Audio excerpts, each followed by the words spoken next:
If you watched the first recording, then you know what followed me. For 3 months, everywhere. I found a way out. I need to tell you how. Before I forget. Before it takes that too. It started with the old woman on the bus. She sat across from me, looked at the window, at the shadow running alongside, and she smiled. Not a happy smile. A smile that said, I know exactly what that is. I followed her. I know how that sounds.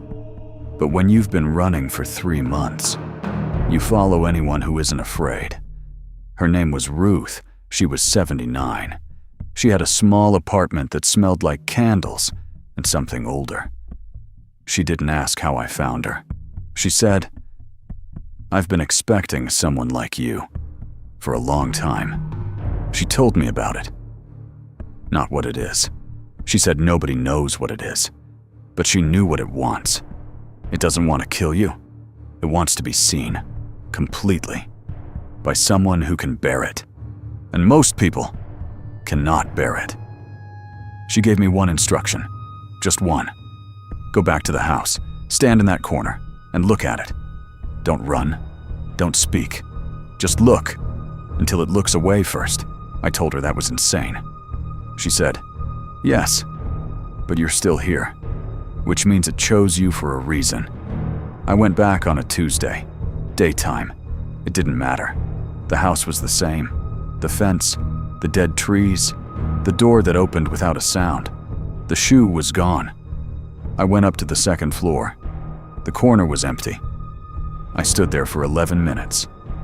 Nothing. Then the temperature dropped, and it was there. Taller than I remembered, closer than I'd ever let it get. I didn't run. I looked at it. Directly, where its face would have been. The room went completely silent. Not quiet. Silent. Like sound itself had left. And then, something happened that I can't explain. It leaned forward. Slightly. Like it was looking back at me. Really looking. For the first time. I don't know how long we stood like that. My vision started going dark at the edges. My legs stopped working. I fell to my knees. I kept looking. Then it stepped back. 1 step. 2. And it was gone. Not running, not fading. Just gone. That was 6 weeks ago. I haven't seen it since. Not in reflections, not on highways, not in corners. Tyler remembered everything the next morning. He called me crying. He said, Mike, I had the worst dream. I said, I know. Ruth died 4 days after I visited her. Her neighbor found her in the chair by the window. Peaceful, they said.